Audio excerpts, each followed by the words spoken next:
Baik, kita mulai. Assalamualaikum warahmatullahi wabarakatuh. Waalaikumsalam wabarakatuh. Eh, Alhamdulillah hari ini kita sudah berada di penghujung tuton kita ya. Sudah memasuki sesi 8, dan itu artinya sudah sesi terakhir dalam tuton semester ini. Eh, Saya harap semuanya masih tetap semangat, masih tetap aktif untuk menyelesaikan tugas-tugasnya, utamanya pada mata kuliah ini karena kita fokus pada penilaian di tugas sama kehadiran, dan kehadiran itu cuman ada di setiap web. Kehadiran untuk absensinya maksudnya kayak gitu. Jadi saya harap masih tetap pada semangat, masih tetap eh, fokus untuk menyelesaikan tugas-tugasnya hingga eh, berakhirnya tuton di semester ganjil ini. Eh, Baik, dalam web terakhir kita ini pada sesi 8 kita akan membahas masalah laporan penelitian dan diseminasi, di mana pertemuan TUEP 1, TUEP 2 kita sudah banyak membahas bagaimana membuat latar belakang, kemudian membuat rumusan masalah, kemudian tujuan penelitian, sama eh, batasan penelitian. Kemudian ada di tahap landasan teorinya dan di metode penelitian. Di web kemarin yang terakhir itu kita bahas bagaimana metode penelitiannya mulai dari analisis datanya, mengolah data sampai menganalisis data. Nah, untuk di terakhir ini, di web terakhir kita akan membahas tentang laporan penelitian dan diseminasi. Laporan penelitian dan diseminasi ini adalah rangkaian terakhir dari penulisan penelitian kita atau penulisan karya tulis kita. Itu adalah semua rangkaian terakhirnya, dan di sini di hasil akhir ini itu akan melahirkan sebuah hasil penelitian. Baik itu penelitian kalian dia berpengaruh ataupun dia tidak berpengaruh, atau mungkin penelitian kalian ada hubungan ataupun tidak ada hubungan, akan dibaca di laporan penelitian dan diseminasi ini. Sehingga dalam pertemuan hari ini kita akan eh, mahasiswa diharapkan mampu menyusun hasil laporan dan mendiseminasikan. Kemudian secara khususnya juga mahasiswa diharapkan mampu menyusun laporan penelitian yang sistematis, menyajikan hasil penelitian secara efektif, memahami strategi diseminasi, dan menyusun presentase yang menarik dan komunikatif. Nah, kalau kalian mungkin tidak ada ujian akhir skripsi, tapi kalian di akhir nanti akan ada menulis karya tulis ilmiah, kemudian nanti akan kalian susun seperti apa yang telah kalian pelajari dalam metode penelitian semester ini. Kemudian nantinya hasil dari itu yang akan dinilai oleh pembimbing kalian. Nanti akan ketemu sama pembimbing karya ilmiah ya. Itu nanti akan dinilai di situ, apakah sudah sesuai atau belum. Kayak gitu. Sehingga hasil akhir dari metode penelitian ini kalian sudah harus mampu menyusun laporan penelitian dengan baik. Kayak gitu, ya. Nah, selanjutnya laporan penelitian di sini dia menyajikan hasil riset secara formal. Jadi makanya tadi dikatakan secara sistematis. Jadi sudah harus sesuai dengan susunannya. Ada bab 1, bab 2, bab 3, dan bab 4. Kemudian ada bab 5. Kalau di bab 1 kita akan bahas masalah latar belakang, kemudian rumusan masalahnya, tujuan penelitian, itu akan kita bahas semuanya di bab 1. Kemudian di bab 2 nanti akan ada eh, landasan teori, di mana yang pertama itu ada landasan teori, kemudian eh, kerangka, kerangka, kerangka pikir atau kerangka teoritik. Itu kalau kerangka pikir berarti kita kualitatif, kalau kerangka teoritik berarti kita masuk di kualitatif. Kayak gitu. Nah, kemudian selanjutnya di bab tiganya itu ada nanti sajian metode penelitian sama hipotesisnya. Itu semuanya. Di bab 4 akan ada analisis atau pembahasan dari hasil penelitian kita. Kayak gitu. Jadi itulah nanti yang akan kalian sajikan atau yang akan kalian kumpulkan di saat kalian sudah masuk di tahap penulisan karya ilmiah. Itu di semester akhir. Cuman ada beberapa di kelas ini yang sudah menyelesaikannya atau sudah memprogram mata kuliah ini. Itu saya rasa itu sudah ada gambaran ya sedikit walaupun mungkin kalian masih dalam proses pembimbingan karya tulis ilmiah gitu. Terus diseminasi hasil penelitian juga itu penting untuk dipublikasi ilmiah dan praktis.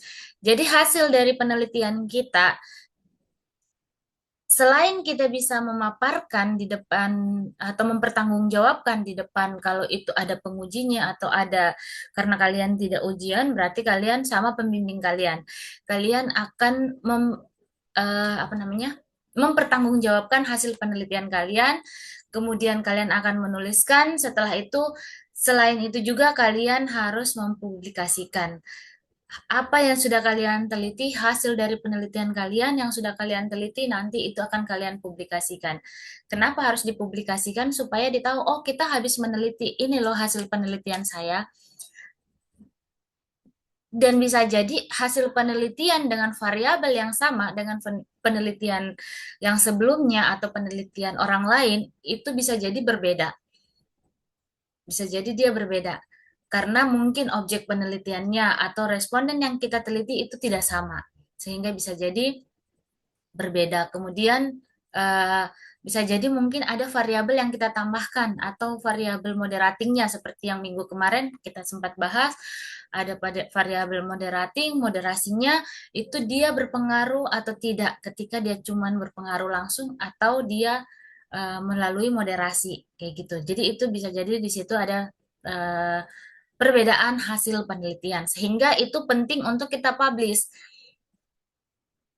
Selain itu juga bisa menjadi bahan rujukan untuk peneliti-peneliti selanjutnya.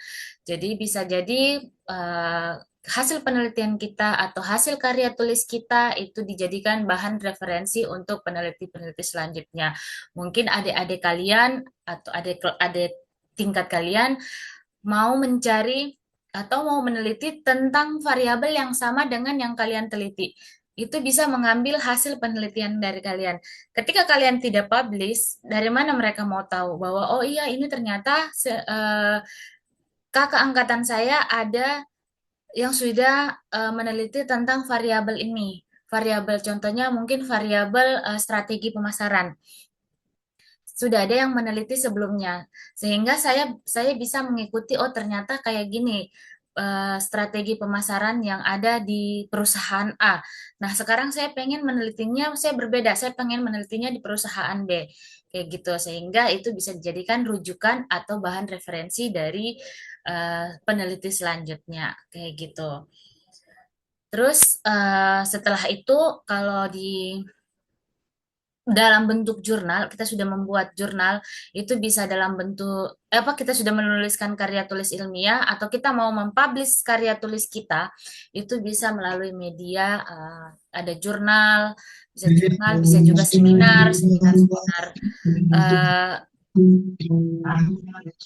seminar nasional, ataupun seminar internasional.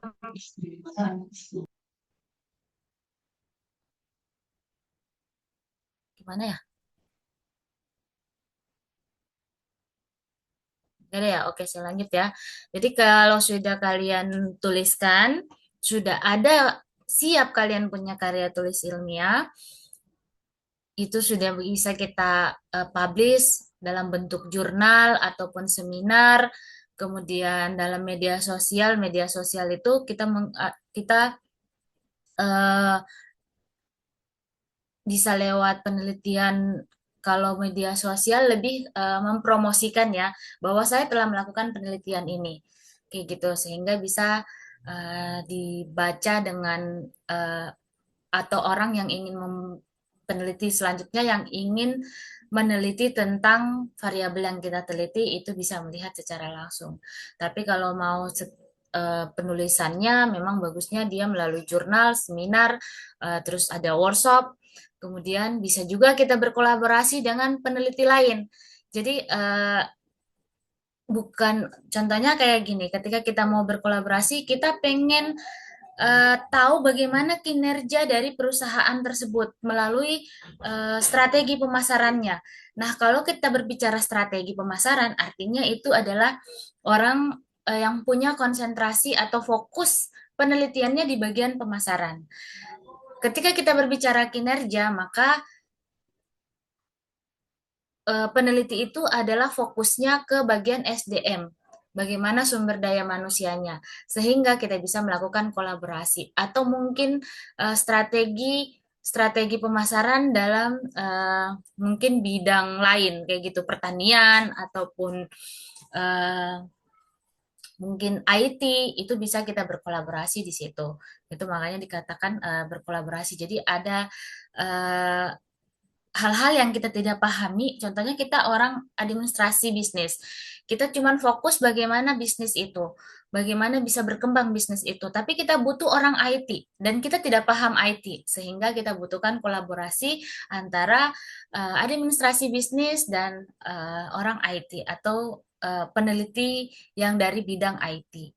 Kayak gitu, itu namanya kolaborasi penelitian. Nah, selanjutnya setelah itu kita presentase. Kalau presentasi ini kayaknya dia eh, nggak tahu kalau di UT ya. Cuman kalau kalau di kampus-kampus, kebetulan saya juga sebagai dosen, kalau di kampus saya, kalau kita mempresentasikan berarti kita mempertanggungjawabkan hasil penelitian kita itu dalam seminar hasil atau ujian tutup skripsi kayak gitu. Kalau kita bilangnya skripsi ya, kalau di UT namanya karya tulis ilmiah. Kayak gitu. Tapi sama saja penulisan karya tulis ilmiah itu banyak, ada karya tulis ilmiah, skripsi, disertasi untuk S3, kemudian tesis untuk S2 itu sama saja semuanya. Dan sistematis penulisannya itu tidak tidak jauh beda, akan sama semuanya karena memang sudah secara nasional seperti itu. Itu ya. Jadi itu yang harus kalian perhatikan setelah eh, hasil akhir. Jadi hasil akhir dari perkuliahan kalian ini eh, kalian harus membuat karya tulis ilmiah. Sudah dalam bentuk karya tulis ilmiah. Hasil akhirnya ya, hasil akhir yang akan kalian dapatkan. Kayak gitu, kalian menulis karya tulis ilmiah. Oke, itu sedikit pengantar dari materi kita hari ini. Nah, selanjutnya di situ ada struktur laporan penelitian. Nah, tadi saya bilang bahwa karya tulis ilmiah ini atau metode penelitian ini itu akan melahirkan sebuah karya tulis. Dan struktur pelaporannya seperti tadi saya bilang bahwa strukturnya itu akan sama, tetap sama dengan penulisan karya tulis ilmiah, skripsi, tesis, disertasi, itu sama semuanya. Yang pertama yang harus kita tulis di situ ada judul di lembar pertamanya, lembar awal ya, maksudnya ada judul, kemudian setelah judul ada kata pengantarnya, kemudian setelah kata pengantar ada daftar isi, kemudian kalau ada daftar tabel, kalau ada tabel yang kita bikin ya, itu masukkan daftar tabel, kemudian daftar gambar, kalau ada gambar yang kita masukkan itu tetap harus masuk di daftar. Jadi daftar isi, daftar gambar, daftar tabel itu harus masuk di pelaporan ini. Cuman di sini masih ditulis cuman daftar isi karena memang secara umum memang cuman disebutkan daftar isi. Tapi kalau sudah laporan penelitian eh, karya tulis itu memang sudah kalau kita menuliskan gambar berarti harus ada daftar. Kalau kita memasukkan sebuah gambar, contohnya kayak gambar peta, nah itu kita masukkan gambar apa namanya masuk dalam daftar gambar. Kemudian kalau ada tabel yang kita masukkan, maka itu masuk dalam kita buatkan juga daftar tabelnya kayak gitu. Setelah itu baru ada abstraknya. Abstraknya itu adalah rangkuman atau poin penting dari hasil penelitian kita. Di abstrak itu kita cuman menuliskan apa tujuan dari penelitian kita, kemudian metode penelitian yang kita pakai atau yang kita gunakan, kemudian hasil dari penelitian kita. Itu cuman poin-poin pentingnya sama kata kunci atau keyword yang kita gunakan, contohnya cuman menggunakan kata kunci variabel kita. Itu adalah keyword kita atau kata kuncinya. Kayak gitu. Itu saja yang masuk dalam poin abstrak. Jadi tidak perlu banyak-banyak kita masukkan dalam abstrak itu. Cuman poin pentingnya karena ketika orang akan melihat atau ada calon peneliti akan melihat atau merujuk kita punya jurnal ataupun kita punya hasil karya tulis ilmiah kita, itu mereka yang pertama dibaca itu adalah judulnya, kemudian abstraknya. Apa sih hasil penelitiannya, metode penelitian apa yang dia gunakan, dan apa tujuan dari penelitian dia.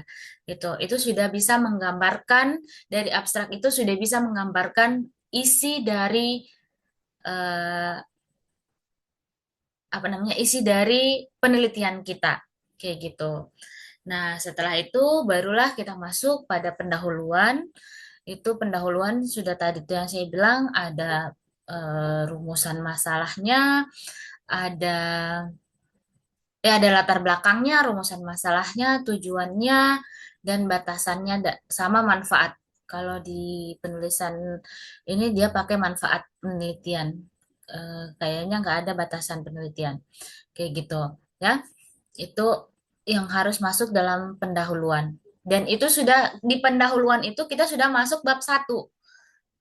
Di pendahuluan itu masuk bab satu. Jadi di bab satu itu adalah pendahuluan, isinya yaitu tadi ada latar belakang, rumusan masalah, tujuan, sama manfaat penelitian.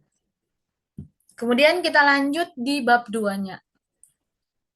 Bab 2 itu ada tinjauan pustaka dan metodologinya. Jadi di bab 2-nya itu kita lihat tinjauan pustakanya itu di tinjauan pustaka itu ada landasan teori. Kemudian ada kerangka pikir. Setelah itu ada metode penelitiannya. Metode apa yang kita gunakan? Analisis apa yang kita pakai? Berapa jumlah populasi kita? Berapa sampel kita? Kemudian analisis apa yang kita gunakan? Teknik pengambilan sampelnya kayak gimana? Itu masuk dalam bab 2. Itu masuk dalam tinjauan pustaka dan metodologinya. Kayak gitu. Setelah itu lanjut di bab tiganya hasil dan pembahasan. Dan pembahasan ini itu harus merangkum atau melihat rujukan dari hasil kita itu adalah di bab 2 tadi itu. Bagaimana karena di bab 2 itu kan sudah ada landasan teorinya, kemudian sudah ada kerangka pikirnya, melahirkan hipotesis, kemudian metode yang kita gunakan, itu sudah ada di bab 2 semua, sehingga hasil dan pembahasan itu merujuk dari analisis pada metode penelitian kita. Itulah yang akan kita bahas atau hasil apa namanya tabulasi data seperti minggu kemarin yang kita bahas ya, ada tabulasi data bagaimana proses teknik pengambilan sampelnya dan bagaimana teknik pengambilan datanya. Itu semuanya ada di bab 3 tapi akan dibacakan di bab 2 ya, maaf, ada di bab 2 tapi akan dibacakan atau akan kita tuliskan pada bab 3. Di bab 3 itu ada hasil dan pembahasan. Kayak gitu. Jadi di situ kita tampilkan hasilnya berapa nilai signifikansi antara variabel strategi pemasaran sama peningkatan atau kepuasan dari eh, kepuasan pelanggan atau kepuasan konsumen kayak gitu. Itu yang akan kita lihat di situ ya. Di hasil di bab tiganya itu di hasil dan pembahasan. Setelah itu hasilnya keluar, kita bahas lagi. Oh, ternyata hasilnya menunjukkan bahwa dia signifikan, hasilnya menunjukkan signifikan. Pengaruhnya signifikan antara strategi pemasaran sama peningkatan penjualan kayak gitu. Contohnya kayak gitu, ya. Terus setelah itu di bab empatnya ada kesimpulan dan kesimpulan dan rekomendasi. Kesimpulan itu adalah bagian kesimpulan dari hasil penelitian kita. Kemudian rekomendasi itu adalah apa yang akan kita rekomendasikan oleh peneliti selanjutnya. Kemudian kalau itu dari eh, akademisinya ya, rekomendasi untuk peneliti selanjutnya, kemudian rekomendasi untuk di mana tempat kita meneliti, contohnya di perusahaan A, apa yang harus mereka tingkatkan dari hasil penelitianmu ini. Apakah memang mungkin strategi pemasarannya masih kurang, berarti kamu harus meningkatkan strategi pemasaran dengan menggunakan teknik apa atau menggunakan teorinya siapa, kayak gitu. Itu boleh kita rekomendasikan di situ. Kemudian kalau ada hal-hal yang atau ada yang selain dari akademisinya, kemudian dari eh, perusahaannya atau tempat kita meneliti, bisa juga mungkin saran buat pemerintah mungkin atau siapa saja itu boleh yang terkait dengan judul kalian atau dengan variabel yang kalian angkat. Kayak gitu. Selanjutnya barulah daftar pustaka sama lampiran. Jadi daftar pustaka siapapun yang masuk dalam eh, atau teori siapa, kemudian hasil penelitian siapa yang kalian masukkan dalam karya tulis ilmiah kalian itu harus dimasukkan dalam daftar pustaka. Itu semuanya harus masuk karena itu adalah daftar pustaka itu tujuannya sebagai bahan rujukan kita. Oh, saya mengambil teori dia, teori si A. Saya mengambil hasil, saya melihat hasil penelitian atau saya membandingkan hasil penelitian saya dengan hasil penelitian si B. Kayak gitu. Itu hasil penelitian orang lain itu kita masukkan dalam daftar pustaka kita yang kita jadikan rujukan dalam penulisan karya tulis ilmiah ini. Kayak gitu. Selanjutnya baru ada lampiran, bisa mungkin dalam bentuk dokumentasinya atau hasil pengujiannya, kayak gitu. Itu semuanya masuk dalam lampiran. Itu ya, struktur laporan penelitian yang harus kalian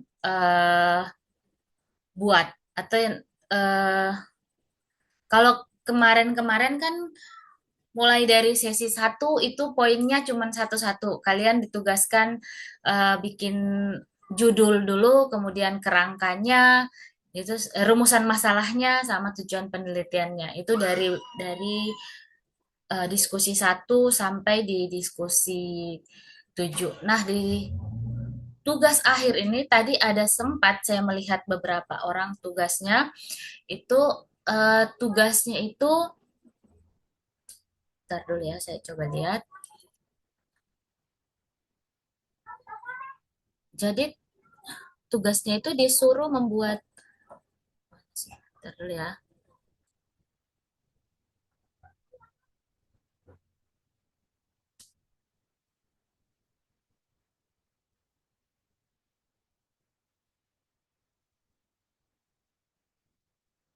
masa nggak bisa buka ya?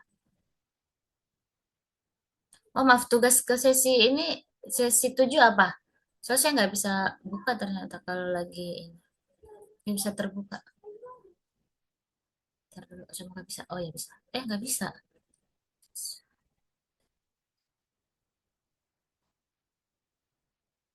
Oh ini. Yang kelihatan sama kalian PPT-nya apa tugasnya?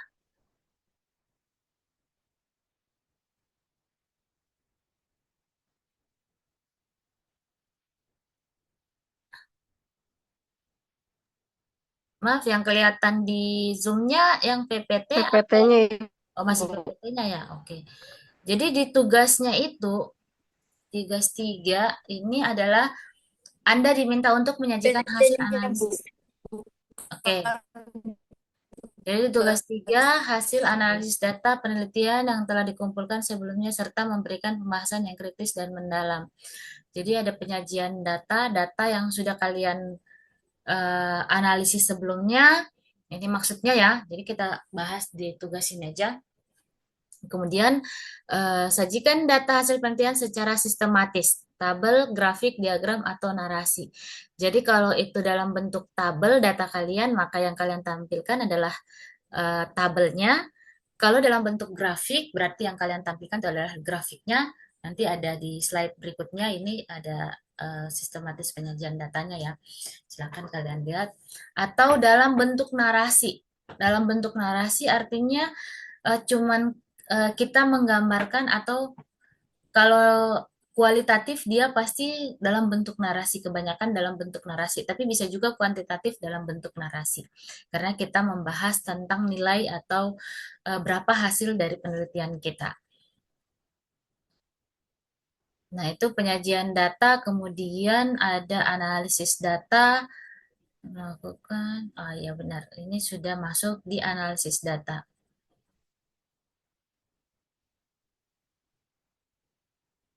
Nah, yang tadi saya bilang kalian pakai kualitatif atau kuantitatif.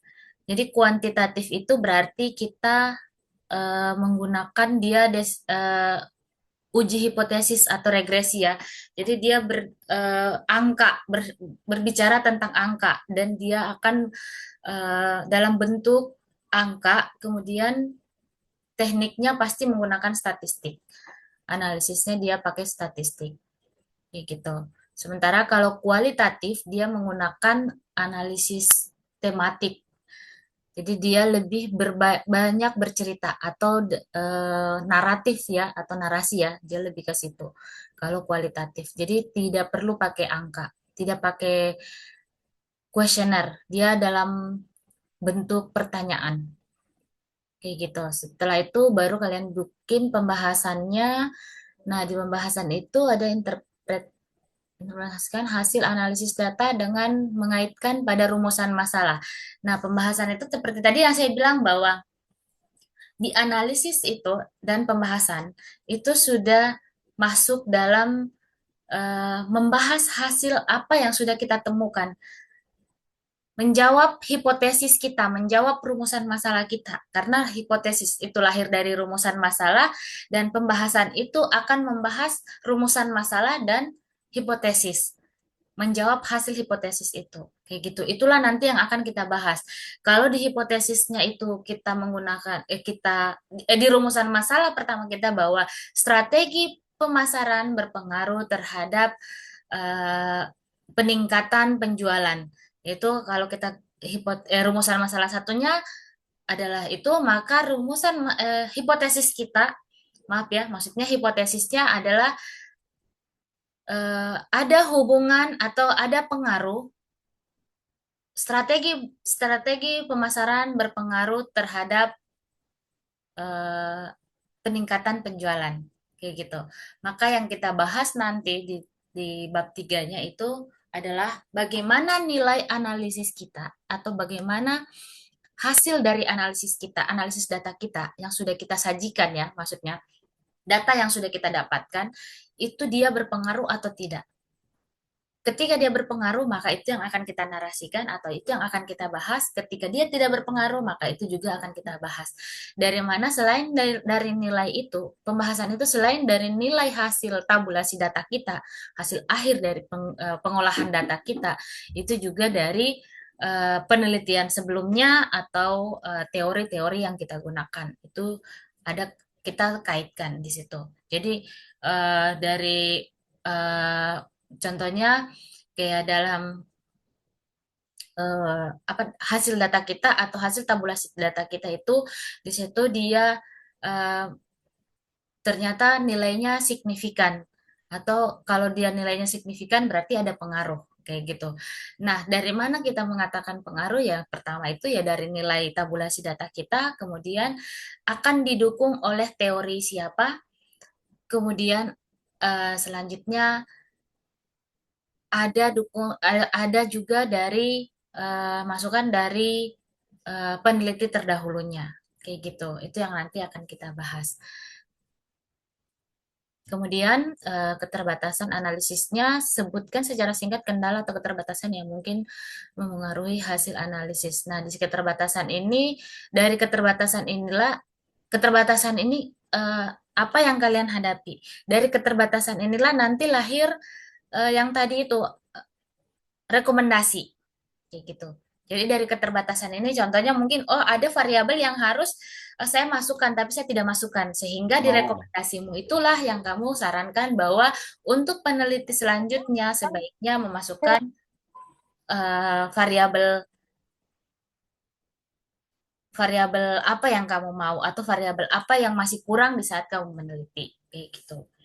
Itu ya. Jadi dari keterbatasan itu maka ada rekomendasi. Aduh, sorry sorry mati lampu.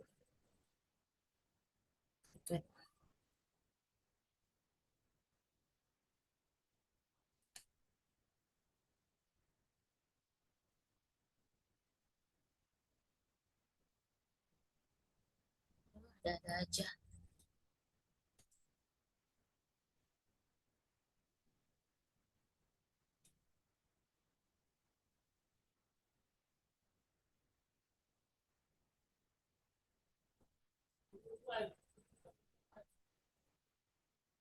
Oke, maaf ya mati lampu. Duh, jelasin. Ish.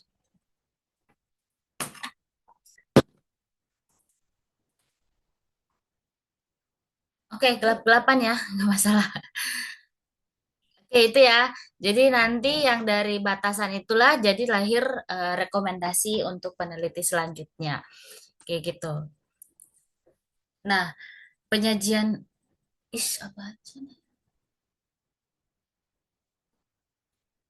Nah, penyajian datanya ini ada di slide ini tadi ya saya bilang contohnya hasil penelitian kita itu bisa dalam berbentuk grafik, frekuensi nilainya ya. Di situ ada frekuensinya, kemudian ada nilainya. Jadi ini dalam bentuk histogramnya.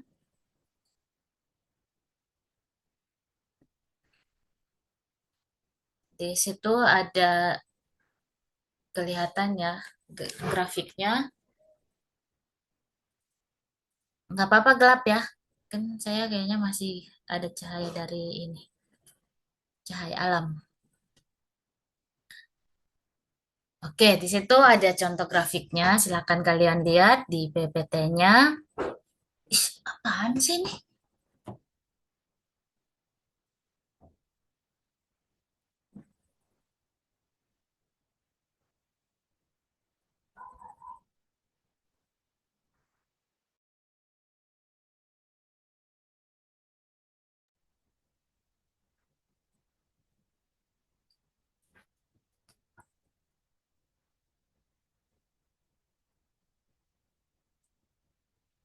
Oke, lanjut ya.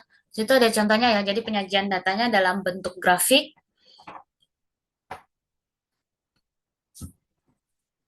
Nilai frekuensinya di 20, frekuensinya ada di 25 ya. Kemudian nilainya ada di 70, itu yang tertinggi. Kalau di sini eh, contohnya variabel A atau indikator A, kemudian ini yang tinggi ini jadi indikator bisa jadi ini adalah indikator ataupun variabel tergantung dari penelitian kita nantinya. Itu bisa jadi seperti itu ya. Cuman nanti tampilannya seperti ini. Kalau dalam bentuk grafiknya. Jadi tergantung kalian mau menyajikan data seperti bagaimana. Terus selanjutnya ada juga contohnya dalam bentuk diseminasi, media diseminasi dia eh, kayak ini ya, workshopnya 15,0%, kemudian media sosialnya. Jadi ini adalah hasilnya. Jadi dari hasilnya ini pengujiannya dia contohnya dalam bentuk workshop, eh, da, mungkin contoh kayak strategi pemasaran dengan workshop, media sosial, seminar, ataupun publikasi. Jadi seperti itu. workshopnya cuma menghasilkan data 15%, kemudian media sosialnya itu ada 20%, seminar dia 25%, dan publikasi lebih banyak yaitu 40%. Nah, inilah nanti yang akan kita baca atau nanti bukan baca ya, ini nanti yang akan kita bahas atau yang akan masuk dalam pembahasan kita yang di bab 3. Nah, ini yang akan kita bahas semuanya. Kenapa dia bisa, kenapa workshop bisa 15%? Apa yang membuat dia jadi turun lebih kecil dari em, keempat variabel ini, media sosial, seminar, dan publikasi. Contohnya seperti itu. Apa yang membuat dia lebih lebih turun atau mungkin lebih kecil nilainya? Kayak gitu ya. Kemudian setelah itu kita lihat juga atau mencari teori orang lain ataupun peneliti terdahulunya gitu. Terus selanjutnya,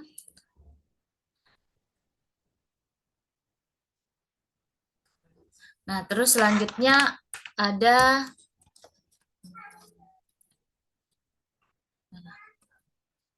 nah ini adalah dia plot hubungan variabel. Ini akan tampil setelah kita tabulasi data. Hasil penelitiannya akan seperti ini. Jadi dia lebih ke, ini kan ada responden, kemudian ada prediktornya, ada variabel eh, variabel Y sama variabel X-nya. Jadi ini adalah variabel terikat dan ini yang tidak terikat. X-nya yang tidak terikat. Variabel Y itu dia terikat atau yang dipengaruhi, sedangkan variabel X itu adalah variabel yang tidak terikat atau variabel yang mempengaruhi. Nah, di sini kelihatan ya, ada sumbu, ini adalah yang titik-titik ini kelihatan kan, yang biru-biru ini menunjukkan adanya hubungan antar variabel. Kalau kayak gini, jadi ada hubungan positif antar variabel untuk eh, variabel Y-nya sama variabel X-nya ini. Itu ya, jadi ada hubungannya kalau kayak gini.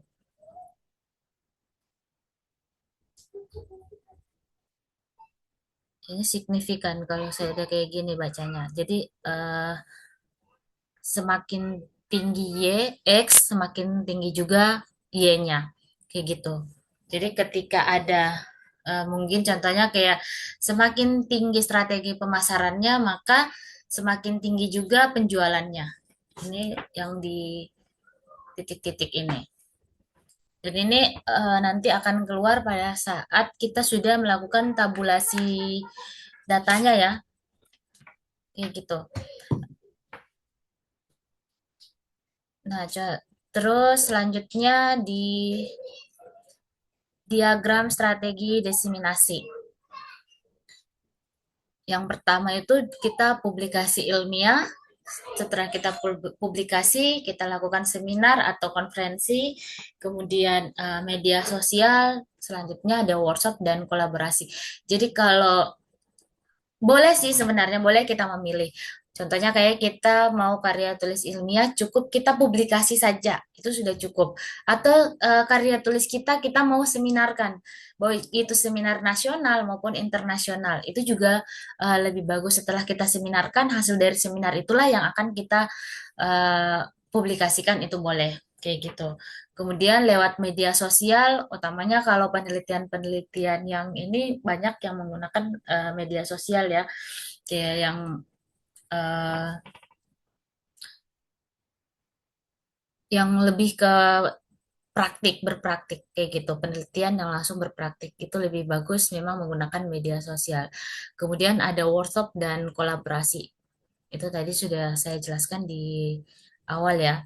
Jadi workshopnya kita bikin workshop, kita buat kolaborasi juga dengan peneliti lainnya, itu eh, malah lebih, kalau dilihat dari judul kita ya, tergantung dari judul atau peminatan mau kita bahas apa dalam karya tulis kita itu boleh seperti itu.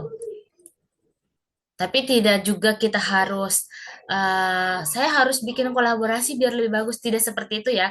Kita lihat juga apa sih yang permasalahan apa sih atau mau bahas apa sih.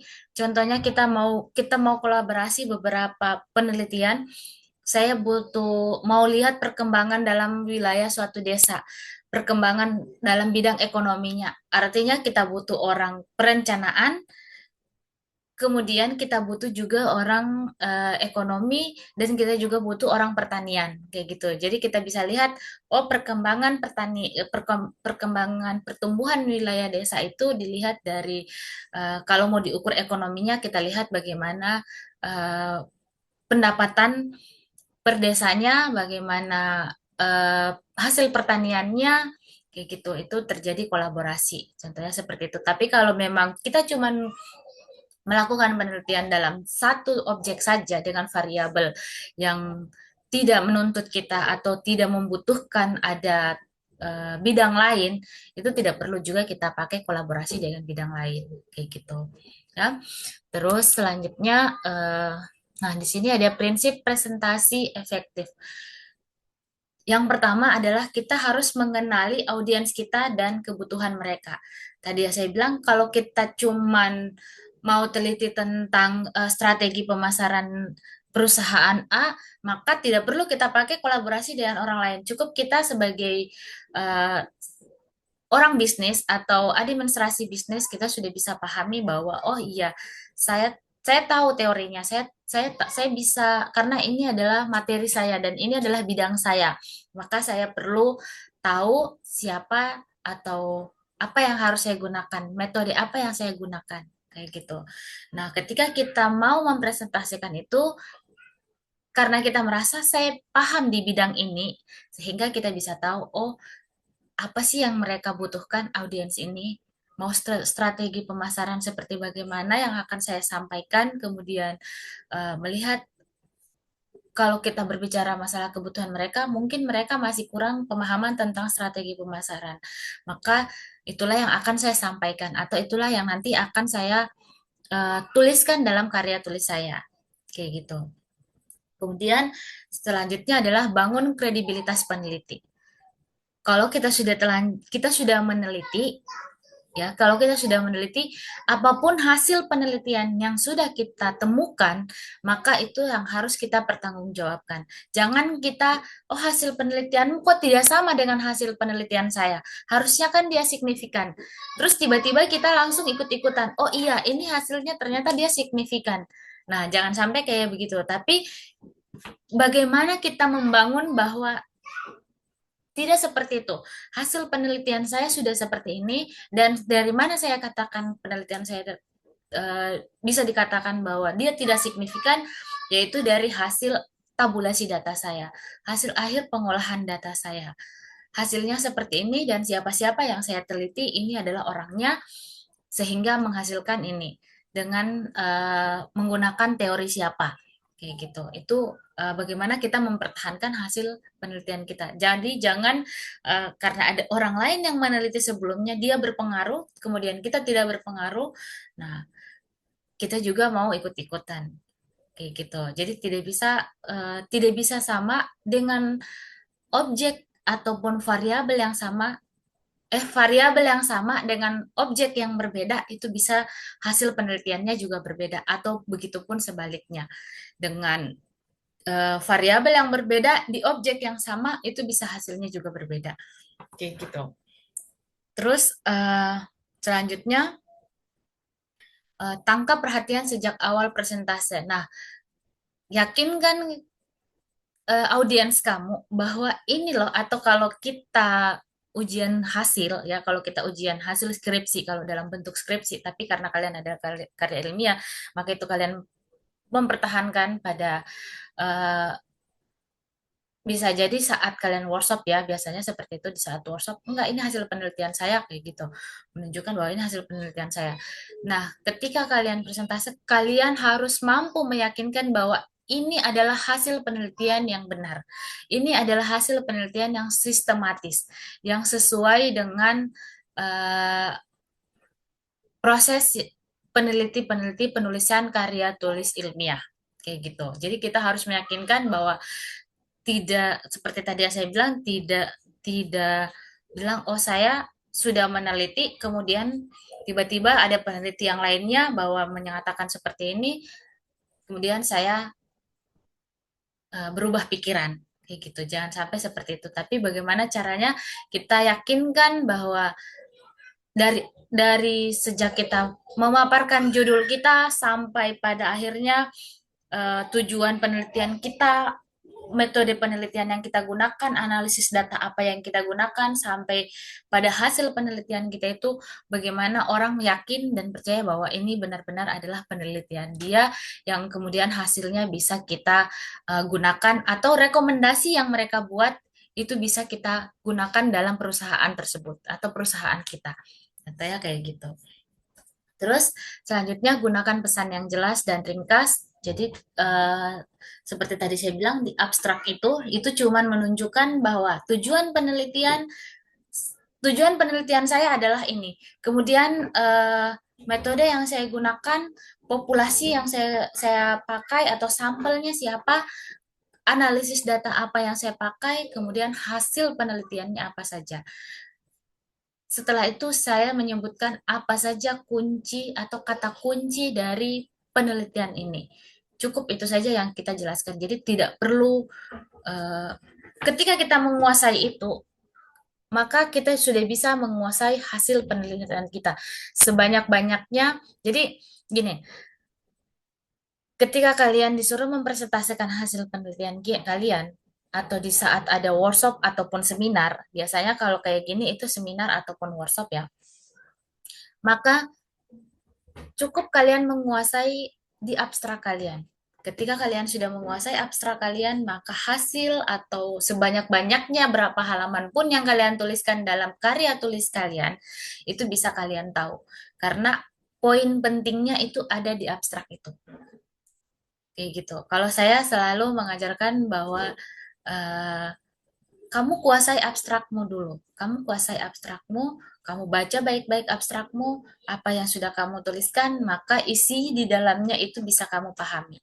Selanjutnya, maksudnya kayak gitu.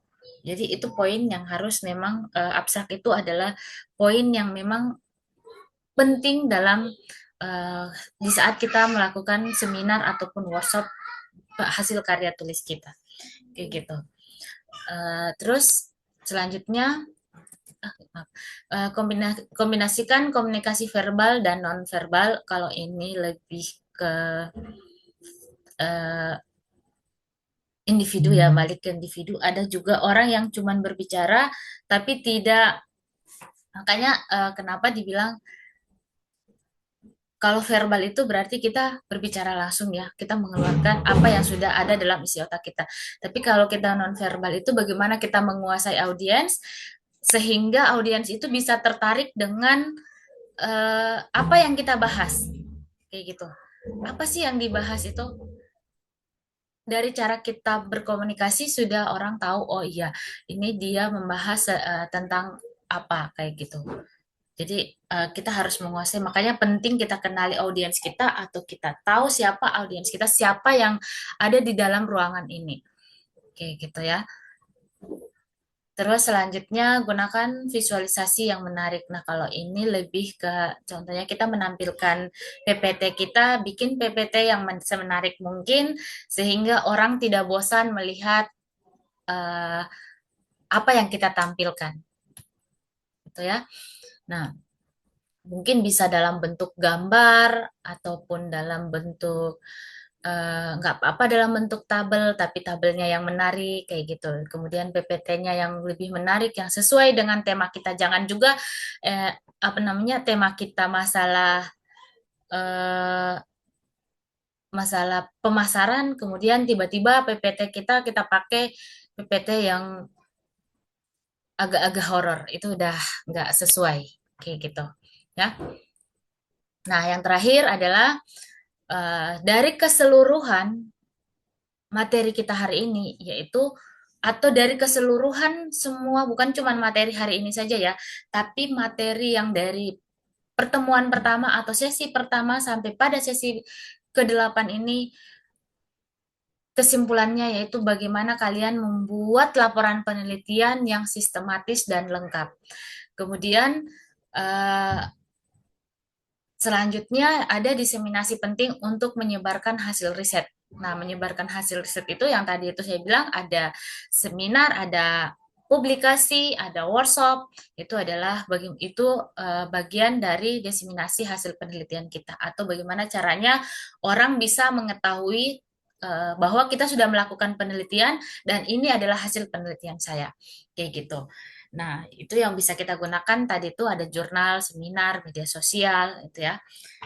Nah, selanjutnya presentasi efektif bisa memperkuat dampak penelitian. Nah, ketika kita mampu mempertanggungjawabkan hasil penelitian kita, maka penelitian kita itu bisa dikatakan bahwa ini penelitian benar, kayak gitu. Penelitian yang benar-benar dilakukan, bukan penelitian benar ya, penelitian itu benar, nggak ada yang salah, karena itu adalah hasilnya dia, hasil penelitian dia. Tapi ketika kita tidak mampu mempertahankan, maka itu orang bisa menganggap bahwa penelitian ini tidak benar-benar dilakukan, kayak gitu. Itu ya untuk poin penting dari semua mulai dari diskusi satu sampai hari ini atau minggu ini kalian ada di tahap sesi 8 kayak gitu ya. Baik, ada yang mau ditanyakan silahkan. Silakan jika ada yang mau ditanyakan terkait tugasnya boleh silakan kalian bahas masalah tugas, kita masih ada waktu ya untuk bahas itu.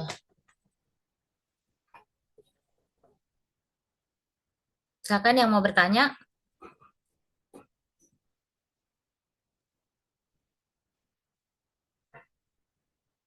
Kemarin ada yang chat juga, siapa ya, lupa namanya, kebanyakan chat terkait tugasnya. Jadi dalam tugas kalian ketika kalian jadi sampelnya kalian itu responden. Ntar dulu saya cari dulu ya, ada yang menanyakan masalah tugasnya.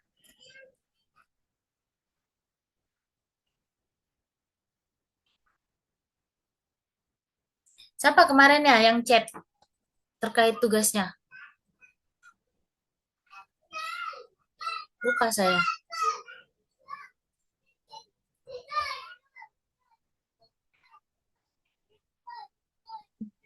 Dan bertanya, Bu, Oh ya, silakan.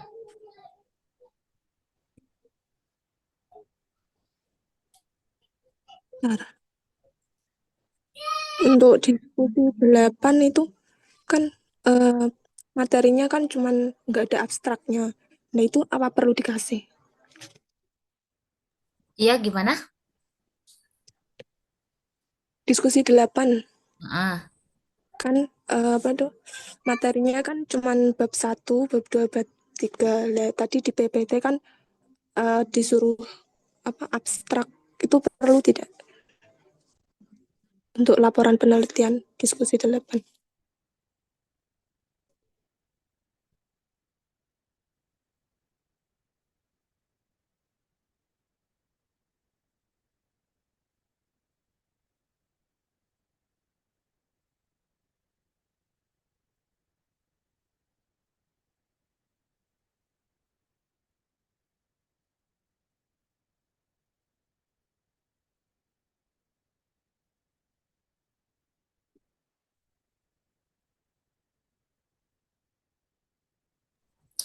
maaf, saya kira udah di on kan.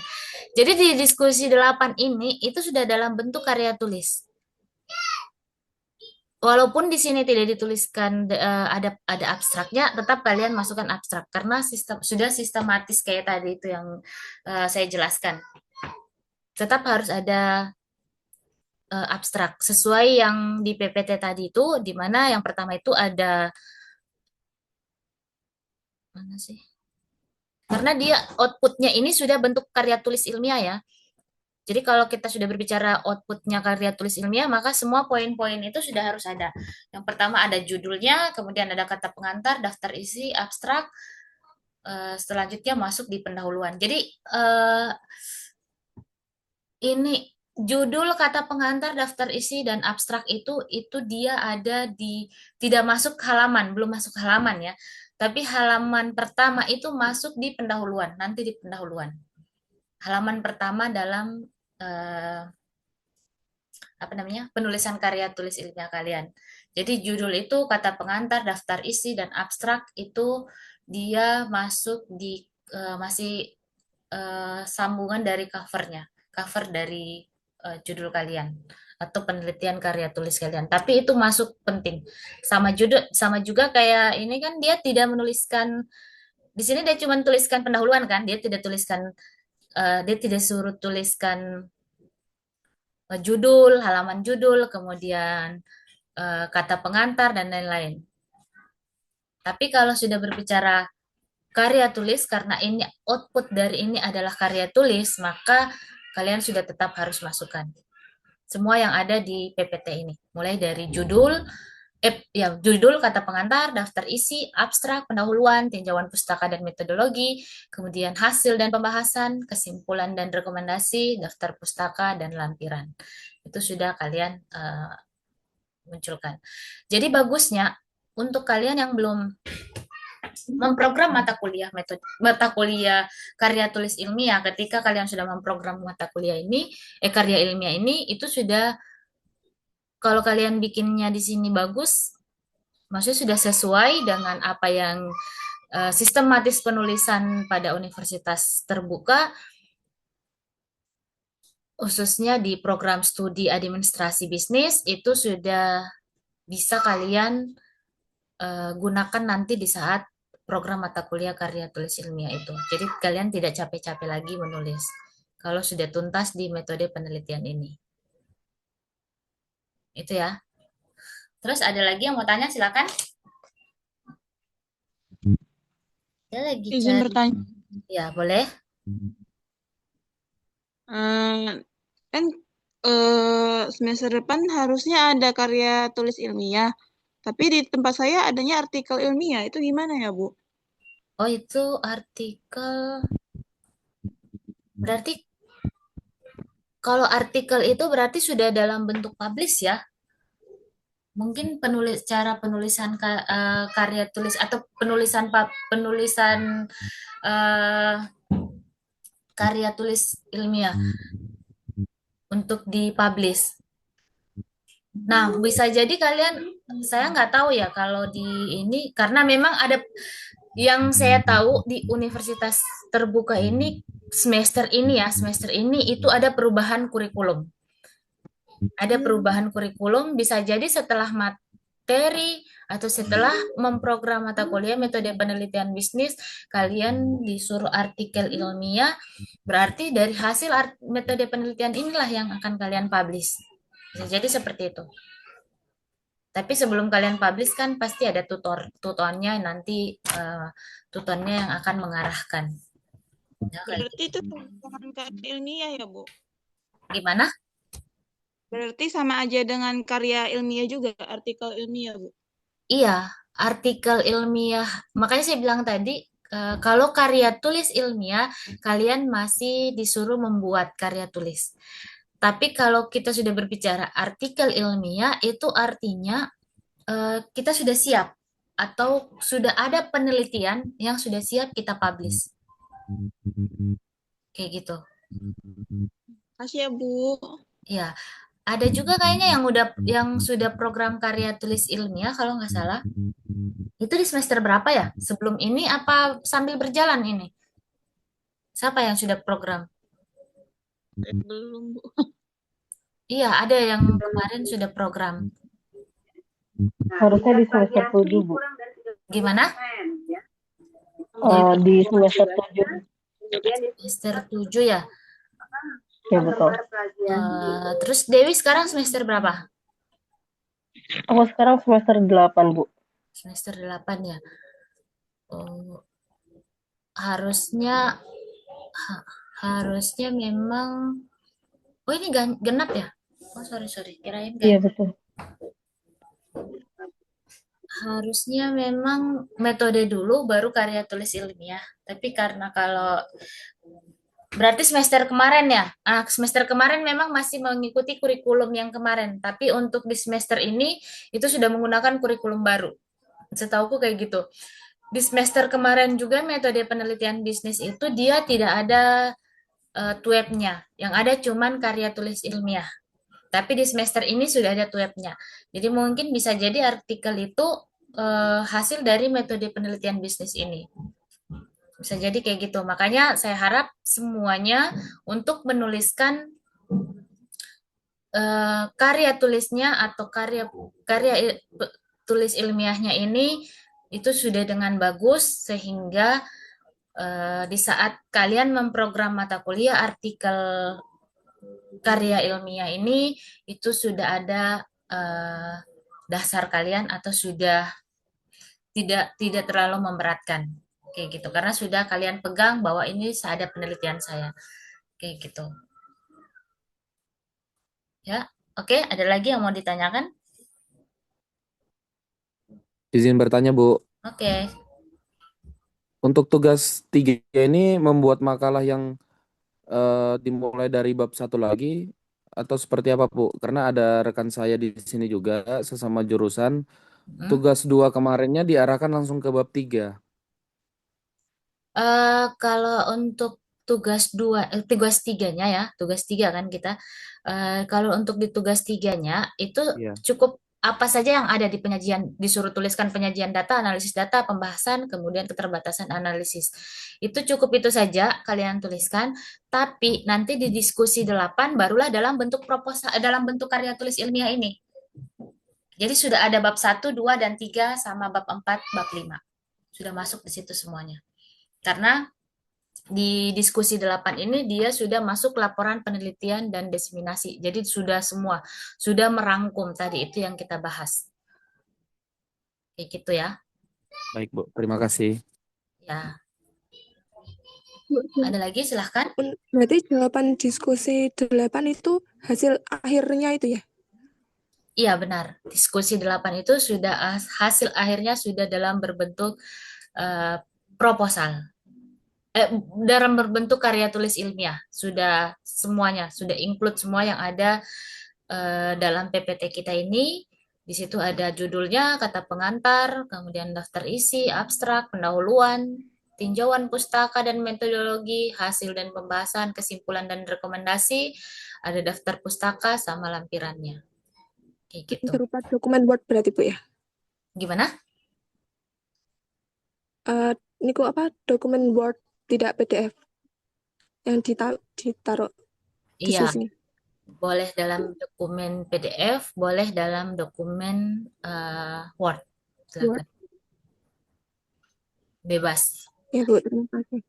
Yang jelasnya kalian kalau masih mau ada yang ditanyakan utamanya dalam proses penelitian kalian selanjutnya selagi belum pindah semester atau belum berakhir karena biasa kan diskusi 8 selesai ada batasnya ya setelah minggu ini biasa masih dikasih waktu lagi biasa seperti itu selagi itu belum berakhir boleh kalian tanyakan via WA ataupun email silahkan terkait dengan penelitian kalian. Kemarin ada yang chat juga masalah sampelnya kalau nggak salah. Cuman saya lupa, apa nggak join ya?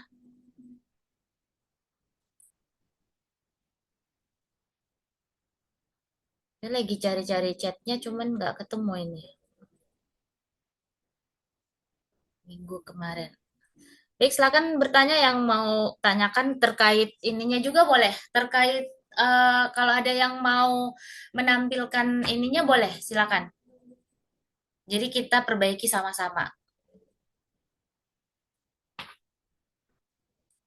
Justru lebih bagus ya. Apalagi yang belum program karya tulis ilmiah, silakan ya kalau ada yang mau ditanyakan terkait penulisan karya tulisnya atau mungkin ada kendala baik itu sampelnya, kemudian metode penelitiannya, silakan ditanyakan.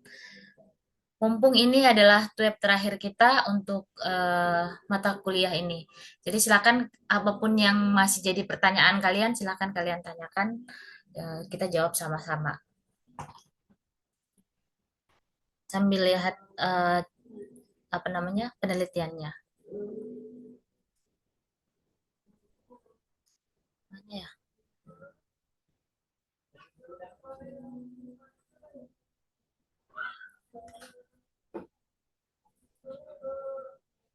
Siapa ya kemarin ya? Ada nggak di sini yang kemarin nanya masalah sampel?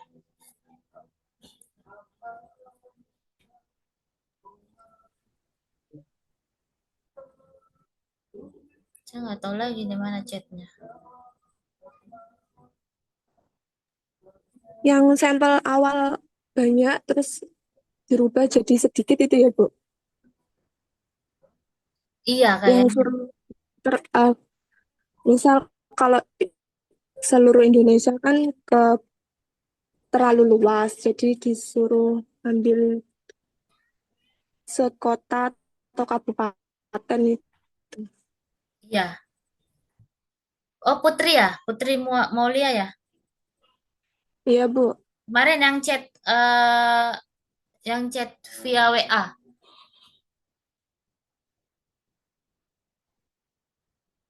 Ya nggak? Iya, iya. Nah, itu kemarin masalahnya gimana? Judulnya apa kemarin? Rencana judulmu apa? Bentar, Bu. Iya, coba silakan dibuka. Soalnya saya cari chatnya udah nggak ketemu nih. Udah.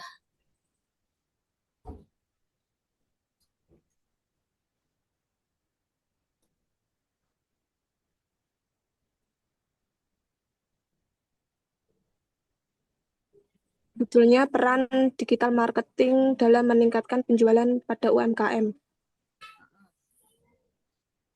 Terus sampelmu kemarin berapa? 100. 100 itu dari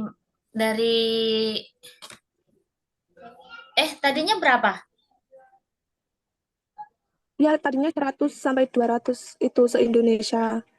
Wah, Lalu katanya kan boleh dirubah sekabupaten biar tidak terlalu luas atau gimana. ya, karena kalau 100 untuk seluruh Indonesia itu takutnya tidak mewakili semuanya karena ada penarikan sampel juga. Jadi ketika kita mau menarik sampel, kan kalau kita pakai seluruh Indonesia itu kebanyakan ya, boleh kita pakai seluruh Indonesia, tapi ada eh, ada rumus yang harus kita gunakan dalam penarikan sampelnya. Jadi tidak bisa kita langsung menentukan sampel sampel saya sekian. Sampel saya mau pakai 100. Tidak bisa seperti itu.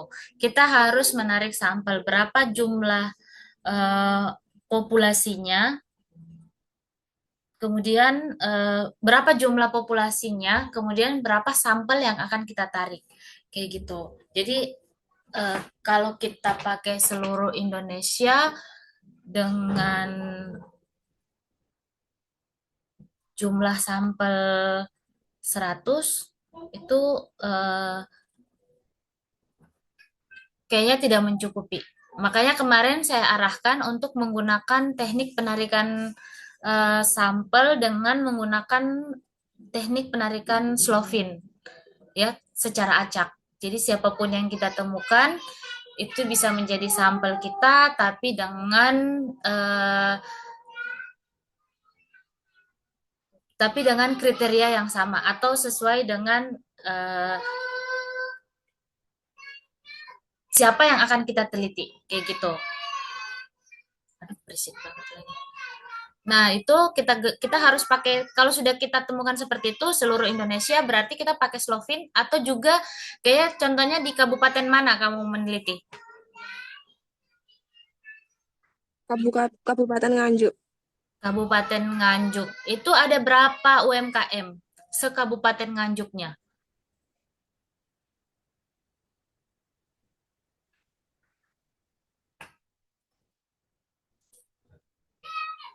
Banyak, Bu. Cuman kemarin bikin kuesioner kan yang terdekat yang isi itu cuma 30 responden. Kayaknya kalau mau lihat UMKM, jumlah UMKM itu, kalau kita mau meneliti, datanya itu ada di Dinas Koperasi dan UMKM, bisa juga di Disperindak ya, itu biasanya di situ. Kalau kita mau lihat data sekabupaten, bisa ngambil data di situ. Jadi kalau kabupaten kayak kalau untuk kabupaten biar nggak pakai Slovin nggak apa-apa, pengambilan acak, sampel acak itu nggak apa-apa. Kita pakai seluruh Kabupaten Konawe, UMKM seluruh Kabupaten Konawe itu masih Kabupaten Nganjuk itu boleh. Kalau bisa kita tempuh semuanya, karena ketika kita gunakan itu semuanya, berarti semua yang terdata dalam UMKM Kabupaten Nganjuk itu adalah populasi dan sampel kita. Ketika kita gunakan itu. Tapi kalau itu kebanyakan bisa juga kita batasin. Kita batasin ya tadi itu penarikan sampel dengan menggunakan teknik Slovin. Itu silakan dilihat di nanti kalian cari metode penelitian.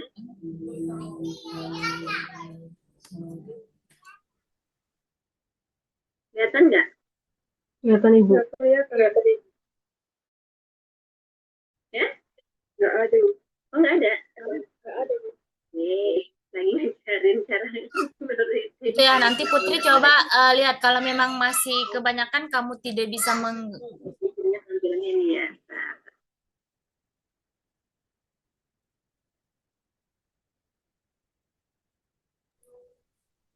Jadi itu bisa digunakan ya ketika data kalian kebanyakan atau mungkin kalian mau pakai sekabupatennya atau seprovinsi ataupun se-Indonesia, kemudian itu tidak bisa kalian jangkau semua, maka bisa kalian gunakan teknik pengambilan sampel dengan teknik Slovin atau pengambilan acak menggunakan teorinya Slovin.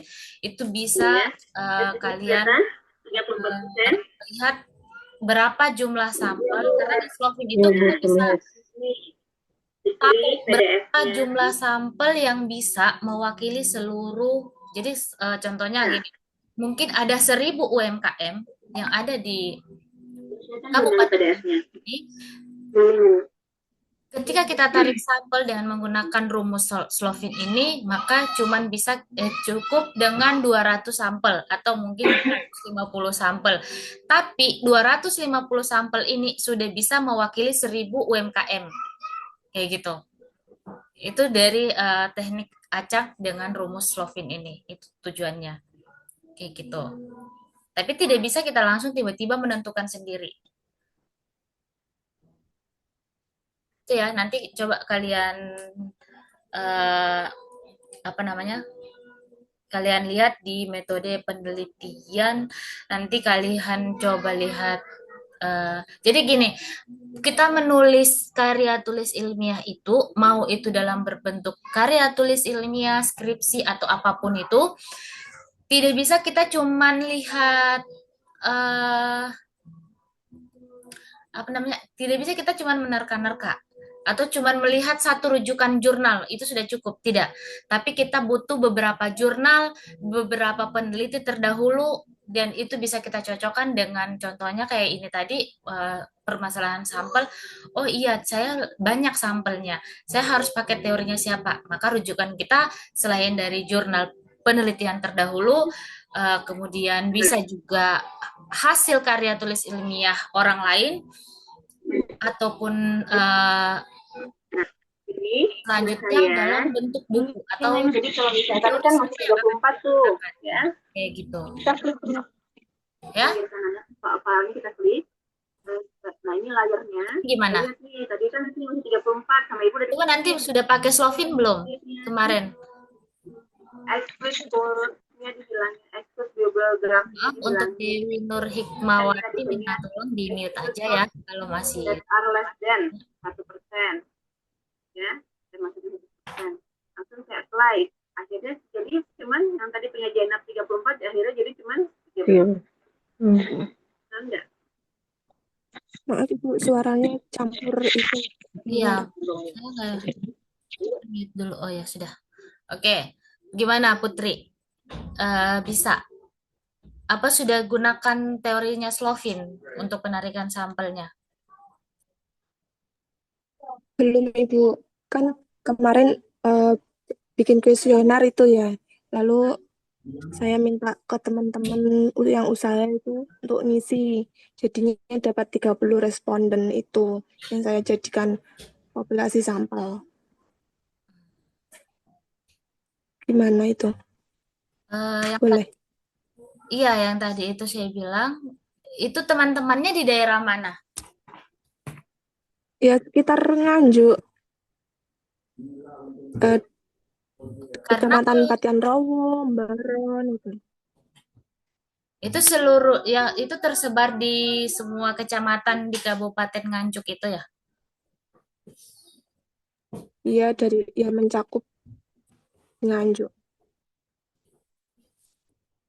Karena kalau kita berbicara secara keseluruhan, artinya semua kecamatan, karena kan tingkatannya kabupaten, kecamatan, kelurahan ya atau desa, kayak gitu. Nah, kalau kita berbicara kabupaten berarti keseluruhannya. Jadi bisa kita, kalau kamu bisa menjangkau semuanya, silahkan. Tapi kalau tidak bisa, berarti yang tadi itu saya bilang, tetap pakai teorinya atau rumus Slovin. Kita pakai sistem acak, jadi siapapun yang kita ketemukan, itu kita jadikan responden. Ketika sudah, jadi kalau sudah kayak gitu, kita pakai rumus Slovin. Contohnya kita ada 100 orang yang kita ketemukan, kemudian kita cuman butuh 75 responden, maka 75 responden itu saja sudah cukup. Itu dia. Bagusnya kalau kita pakai Slovin. Tapi kalau mau pakai itu juga nggak apa-apa. Nanti di ini. Cuman kalau saya sarankannya kayak gitu. Kamu tetap pakai Slovin. Jadi rumus Slovin ya. Rumus Slovin itu, tunggu, saya lihat. Saya tulis di sini aja ya. Di slide berikutnya.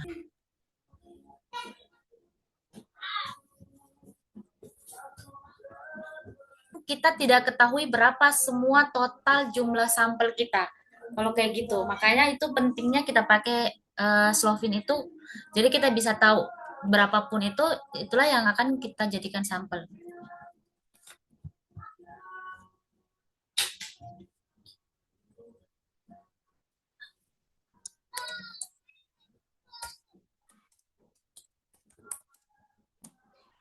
Masuk PPT ya. Sama dengan dibagi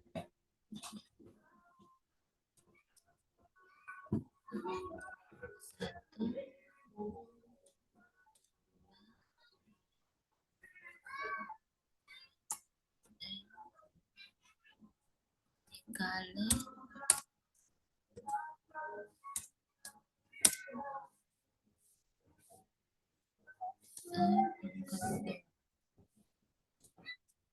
itu adalah rumus Slovin. Jadi rumus Slovin itu N sama dengan N dibagi 1 ditambah N dikali E pangkat 2. Itu ya. Jadi N itu sampel atau ukuran sampel kita. Itu yang untuk N kecilnya. Kemudian N besarnya itu adalah populasi. Populasinya itu berapa jumlah populasinya. Kemudian contohnya sampel kita itu ada 100. Populasinya ada lebih, kalau sampel itu kan berarti kita sudah tarik ya dari populasi. Berarti populasinya biasanya lebih besar daripada sampel. Kayak gitu. Jadi berapa sampel kita kemudian dibagi dengan 1 ditambah N jumlah populasinya dikali dengan itu margin of error-nya ya. Berapa errornya. Nah, itu hasilnya itulah yang nanti akan kalian gunakan. Jadi berapapun jumlahnya, itulah yang nanti bisa kalian gunakan sebagai responden kalian atau sebagai sampel kalian yang bisa kalian teliti. Kemudian itu bisa menjadi atau berapapun hasilnya itu yang menjadi atau yang mewakili dari semua responden kalian, semua populasi kalian. berapapun jumlah populasinya, mau itu 1.000, kalau ketika kalian pakai Slovin itu ternyata cuman dia pakai 100 atau mungkin 200, maka cukup itu saja yang kalian gunakan sudah bisa mewakili 1.000 orang ini atau 1.000 populasi ini. Kayak gitu.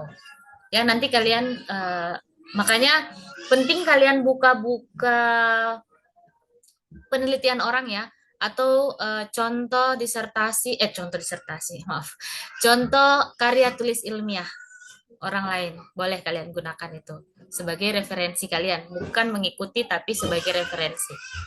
Ya, oke, ada lagi yang mau ditanya? Ada yang kasusnya sama kayak gitu? Saya Prita, Bu.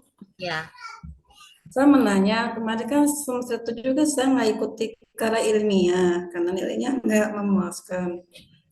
Kalau semester depan bisa nggak Bu ikut karya ilmiah lagi, Bu? gimana?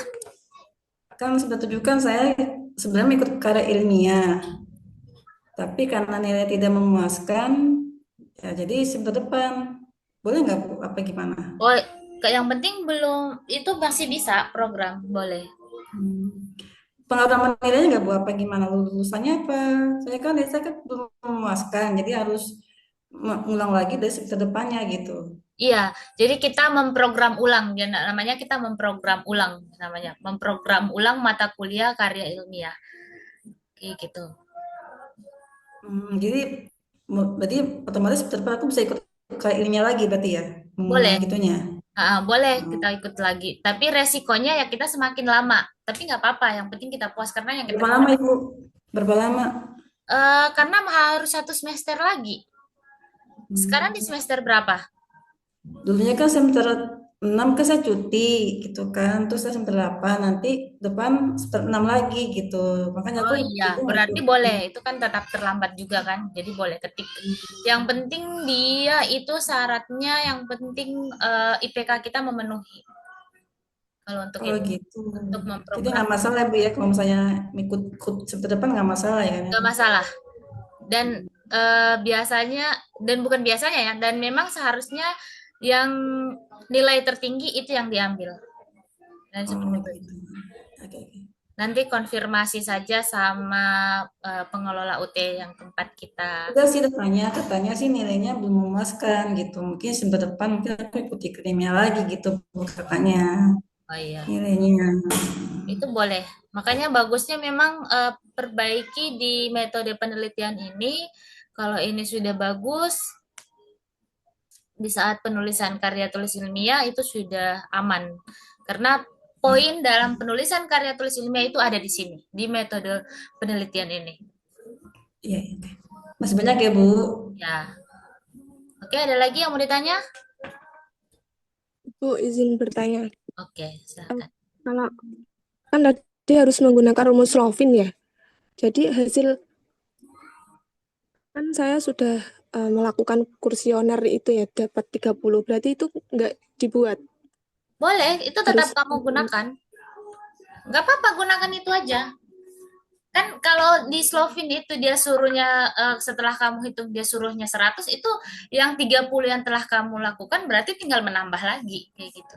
Tapi kalau mau pakai yang itu juga nggak apa-apa. 30 menambah lagi itu gimana? Tambah responden lagi atau Iya, tambah responden berarti membagikan responden lagi. kalau waktunya tidak mencukupi 30 tidak apa-apa? Maksudnya gimana? Waktunya Tinggal tidak mencukupi 30? kan tugasnya ini berakhir hari Minggu. Oh iya, nggak, kalau untuk ini nggak apa-apa, karena ini yang penting kamu udah tahu nih cara pembuatannya.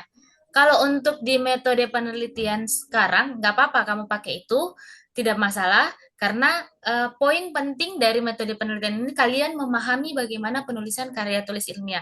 Tapi di saat kamu melakukan penelitian atau mau menerbitkan, nanti kalau kalian program artikel karya ilmiah, data yang kamu gunakan itu sudah benar-benar data asli. Artinya sudah tidak ini. Jadi yang penting kamu sudah paham. Oh iya, ternyata data saya masih kurang. Jadi saya di metode penelitian ini poin penting yang saya akan nilai itu bagaimana kalian menulis sudah sesuai atau tidak. Itu poin pentingnya ya, sudah sesuai atau tidak penulisannya. Adapun hasilnya nanti itu nanti di karya tulis ilmiah itu. Yang jelas kalian sudah paham. Kalau tidak keburu kalian, contohnya kayak Putri Maulia tadi, tidak keburu kalian, apalagi sekarang sudah di sesi 8, waktunya memang sudah sempit, nggak apa-apa pakai itu aja dulu, tapi ketika kalian mau lanjut di karya tulis ilmiah, itu kalian harus eh, pakai data yang asli. Karena tadi itu bahwa kalian akan mempertanggungjawabkan hasil penelitian kalian. Ketika hasil penelitian kalian tidak salah, maka orang yang merujuk ketika hasil penelitian kalian tidak sesuai, maka orang yang merujuk penelitian kalian juga itu akan ikut selesai. Jadi bayangkan aja ada berapa orang yang merujuk penelitian kalian, berapa orang yang salah dalam penelitian mereka. Kayak gitu. Itu pentingnya kenapa kita harus menjaga penelitian kita atau karya tulis kita itu, sehingga ketika ada orang yang merujuk penelitian kita, karya tulis kita itu benar-benar sudah real. Karena ilmu berkembangnya di situ. Ilmu berkembang dari hasil penelitian itu. Dari hasil penelitian itu bisa melahirkan teori baru. Kayak gitu. Jadi kalau Putri mau pakai itu untuk di tugas metode penelitian, silahkan, nggak apa-apa. Cukup itu saja. Tapi kalau sudah mau lanjut ke artikel, kalian program artikel karya, maka data yang kalian gunakan itu sudah data asli. Kayak gitu. Atau data yang benar. Ya? Berarti yang ini tanpa rumus Lawin nggak apa-apa dulu ya, Bu? Iya, kalau ini nggak apa-apa. Kalau untuk di tugas ini nggak apa-apa. Karena Baik, saya Bu. paham Terima juga kasih. waktu kalian terlalu mepet untuk melakukan, karena penelitian itu tidak bisa langsung jadi sebenarnya, butuh proses. Cuman kan di sini di metode penelitian ini yang penting kalian pahami dulu nih caranya. Setelah kalian pahami, kalian program mata kuliah, artikel ilmiah ataupun karya tulis ilmiah, kalian sudah tahu, oh iya saya harus gunakan ini. Metode ini yang akan saya gunakan untuk memenuhi populasi dan sampel saya.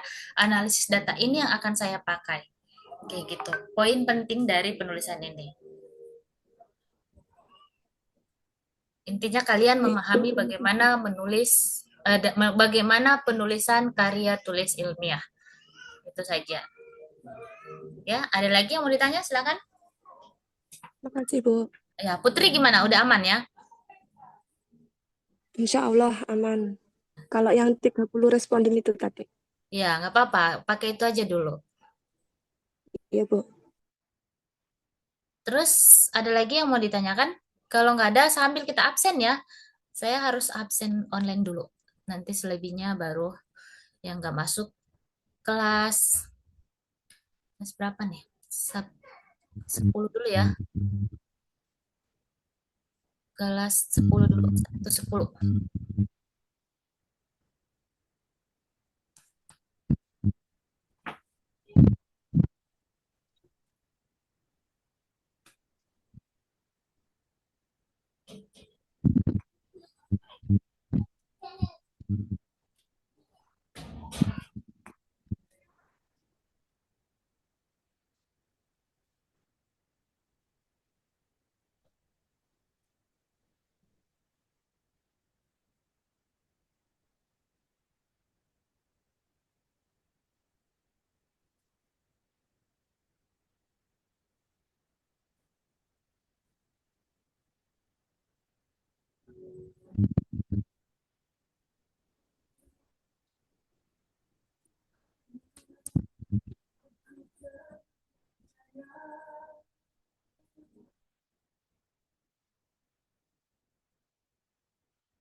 Oke, untuk kelas 1-10 dulu ya. Anak Agung tadi hadir ya? Siapa hadir, Bu? Oke. Andika Putra Bahari. Andika ada nggak? Di Zoom.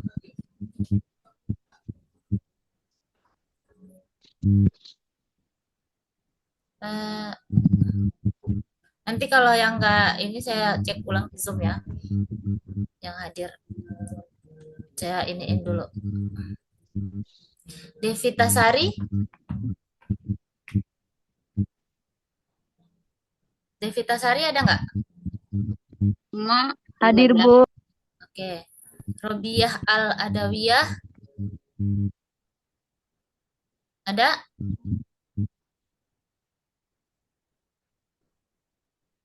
Nur Abianti. Nur Abianti ada?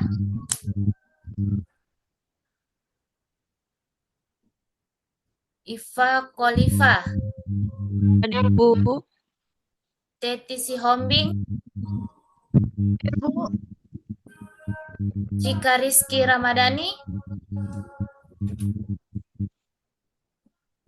ada?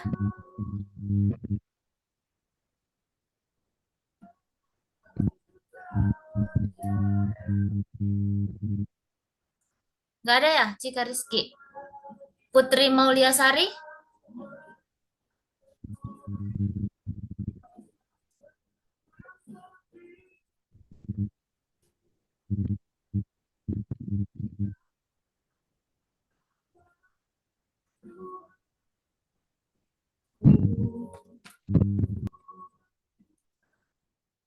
Putri Mauliasari nggak ada ya? Hadir, Bu.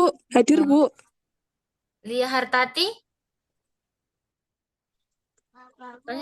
Bu. hadir ya? Ya, Bu. Widya Utami, Sriwidya Utami,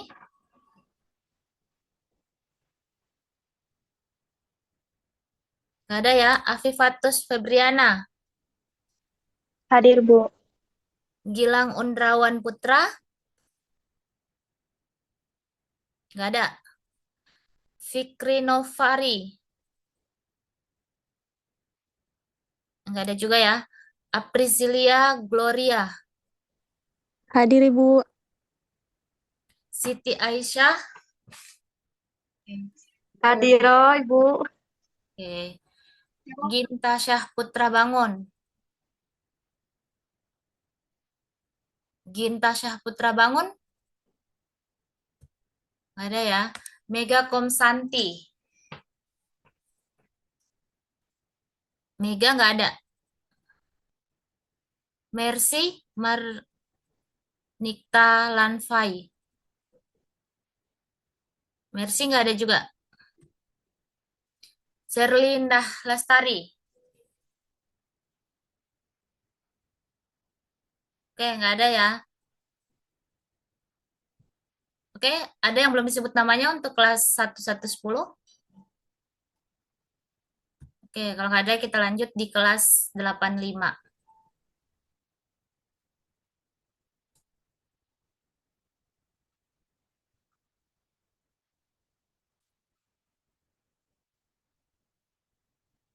Coba ya.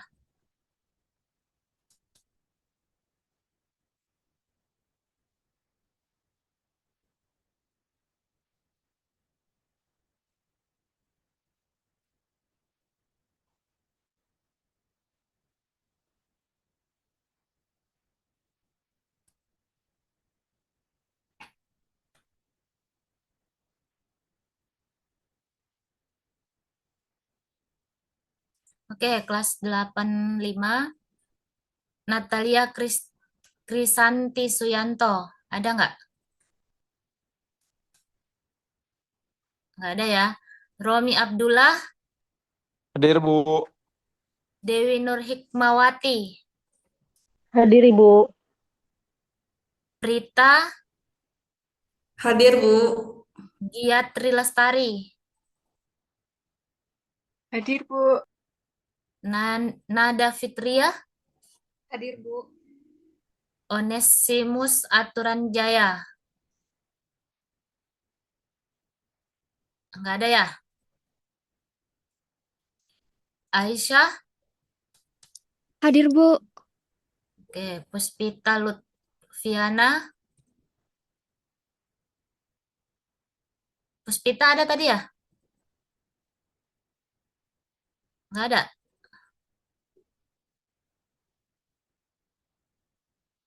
Oke, nggak ada ya. Terus Amanda Maulani. Amanda ada?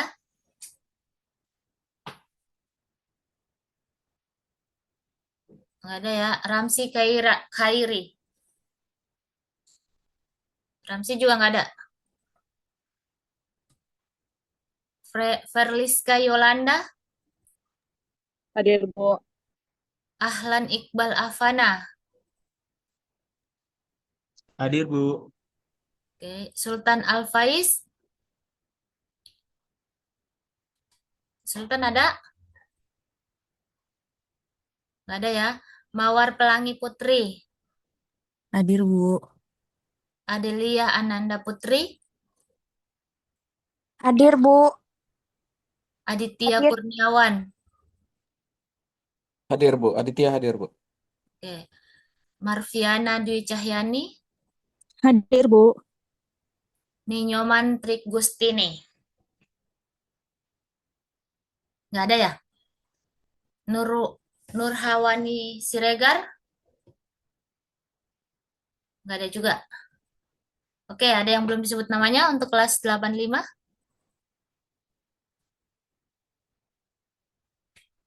Sudah semua ya? Oke, kalau udah semua, mungkin pertemuan kita untuk hari ini cukup sampai di sini dulu. Insya Allah, nggak ada lagi ya. Ini pertemuan terakhir untuk web kita. Dan ini adalah sesi terakhir juga untuk tuton kalian. Saya harap kalian mengerjakan tugas dengan baik. Dan saya juga berharap ilmu yang telah kita sama-sama sharing dan apa yang sudah saya berikan ke kalian itu bisa bermanfaat dalam penulisan, utamanya dalam penulisan karya tulis ilmiah kalian. Kalian tetap fokus, tetap semangat sampai pada akhirnya apa yang ingin kalian capai atau apa yang menjadi target kalian di saat kalian mau memulai punya niat untuk melanjutkan kuliahnya itu bisa tercapai dengan baik dengan hasil yang memuaskan. Kalian tetap fokus, tetap walaupun itu cuman tatap mukanya lewat online, tapi saya berharapnya tidak ada bedanya dengan ketika kita tatap muka secara offline. Apa yang sudah saya sampaikan bisa bermanfaat buat kalian semuanya. Kedepannya kalian semakin sukses, semakin berjaya dengan pekerjaan dan tugas kalian masing-masing baik di saat ini kalian bekerja ataupun di tempat lain nanti yang akan kalian pilih setelah kalian menyelesaikan studi kalian di administrasi bisnis ini. Itu saja mungkin. Kurangnya saya minta maaf semuanya dalam proses tuton kita ini, baik dari awal sesi 1 sampai sesi 8, kemudian dalam tugas 1, tugas 2, dan tugas 3, sampai di tueb 1, 2, dan 3 juga. Saya minta maaf untuk semuanya dengan segala kekurangannya. Terima kasih kerjasama kalian, sehingga proses tuton ini bisa berjalan baik sampai di hari ini atau di minggu terakhir ini.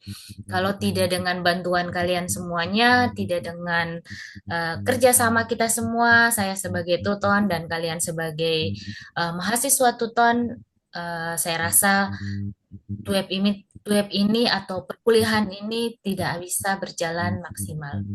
Terima kasih untuk semuanya ya. Sukses buat kalian semua. Terima kasih, Bu. Assalamualaikum warahmatullahi wabarakatuh. Satu lagi, Terima kasih, Bu. Sehat selalu, Ibu. ya sama-sama. Satu lagi, kalau kalian masih mau bertanya